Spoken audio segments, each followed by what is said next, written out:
Okay, so as you just learned in the previous video, photosynthesis occurs in two stages. We have the light reactions and then the Calvin cycle, or the light-independent reactions. And these are occurring in the chloroplast. So the image that you see on the screen here, this kind of circle on the outside, you can imagine is the chloroplast double membrane, and then this structure you were just introduced to, the thylakoid membrane. This area right here is where the light reactions are occurring. So we're going to focus in this video on light reactions, in the next video on light itself, and then later on we'll focus on the Calvin cycle happening out here in the stroma. You can also start to think about this term photosynthesis. So the photo part refers to the light reactions. Photo referring to light, and then the synthesis part, synthesis building, or the anabolic part of the photosynthetic reaction, that's happening in the Calvin cycle. And so you can already start to kind of put the pieces together for where transformations of matter are occurring in terms of these two reactions. Glucose is our main sort of high energy molecule that we're producing in this reaction, that we're anabolizing in this reaction. So glucose is part of the synthesis reaction, the Calvin cycle side of things. Water and oxygen are part of our light reactions over here in the thylakoid.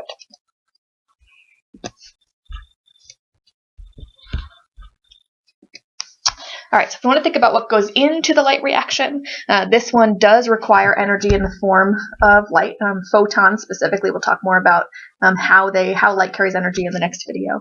And then in terms of matter, we've got water coming in here. And because of the transformations that are going to occur in this reaction, we need to also pop in some ADP. We need adenosine diphosphate available to be phosphorylated. And we also need an energy carrier that's ready to pick up a little bit of energy, NADP+.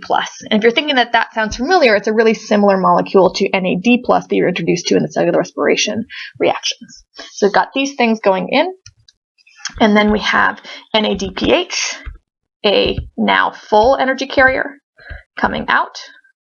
It was reduced in this process. It gained electrons, or followed the hydrogens. It gained a hydrogen in this process, so now it carries more energy than it did when it came in. We have an ATP molecule that comes out of this reaction, so we phosphorylated ADP over the course of the light reactions in photosynthesis, and then we also have oxygen coming out here. So remember, overall, in terms of the photosynthetic reaction, water is going to lose hydrogens or lose electrons over the course of the reaction, and so lose electrons oxidize. Water is oxidized in the light reactions from water to oxygen.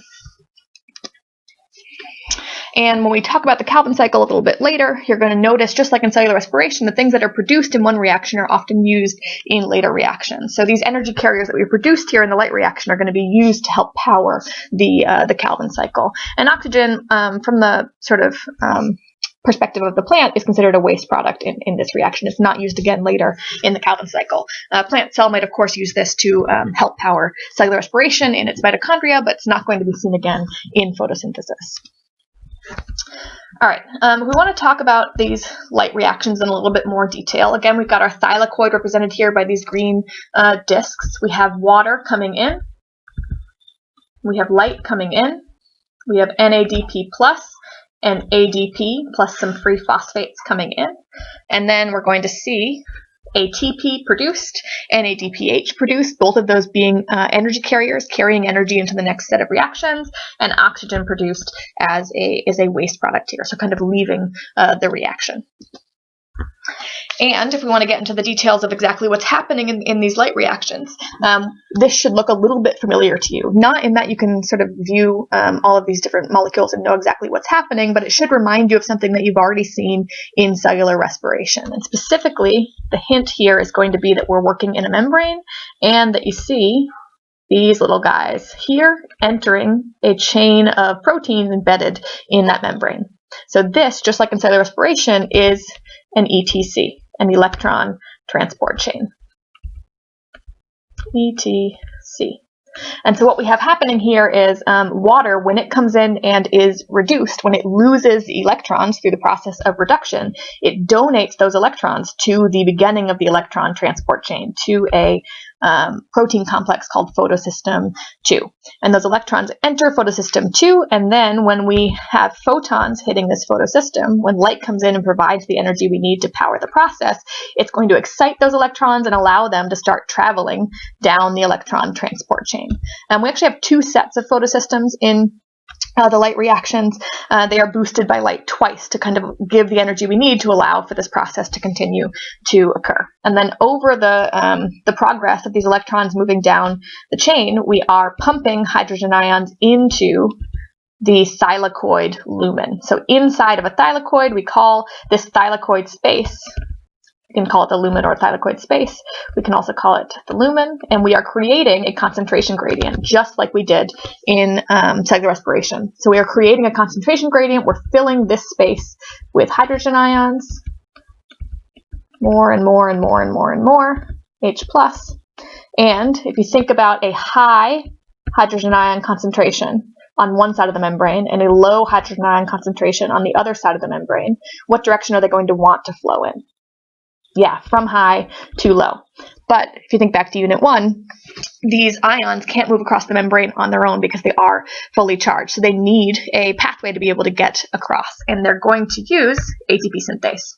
So this molecule occurs in both cellular respiration and in photosynthesis, and it has the same job in both. As we allow this concentration gradient to move across the membrane to have these ions flow from the high concentration to low, we're going to harness the energy from that diffusion process and use it to spin ATP synthase. And as ATP synthase spins, it phosphorylates ADP, meaning it adds a phosphate group to ADP to create ATP. And so we're creating this energy carrier that can then be used in the Calvin cycle in the next step in the process. And we follow along on the other side here. That electron, as it moves down the chain, eventually it's going to reach the end of the transport chain here, and it's going to be given to NADP+, where some of those free hydrogen ions are floating around out here in the stroma, and we're going to see hydrogen gain and electron gain. So gain, electrons reduce, and we're going to reduce NADP+ over the course of the light reaction, and they're going to go into the Calvin cycle and provide the energy to allow for anabolism of glucose, to allow build a large molecule from small molecules. And in terms of where oxygen is coming out, again, here we have water going in.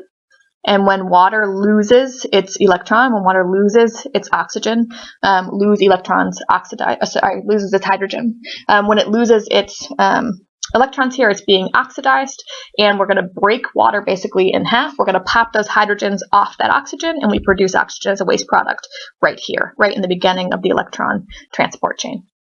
All right, and if this sounds familiar to you, think back to cellular respiration here. It's literally a very similar set of reactions that are occurring, except in cellular respiration, we have the electrons moving in one direction, and in photosynthesis, we have the electrons moving in the other direction. In cellular respiration, the electron transport chain is more or less self-powered through catabolism, whereas in photosynthesis, we have to provide the energy to power the electron transport chain with the input of light. But in both of these processes, we are creating a proton gradient. We're creating a condition where we have a higher concentration of hydrogen ions on one side of the membrane than on the other, and we're allowing for those hydrogen ions to diffuse across the membrane through ATP synthase from high to low concentration, and we're harnessing that energy to spin this molecule and generate ATP. Okay, so I will meet you in the next video where we'll talk specifically about the properties of light and how it is that light is able to donate energy to this process.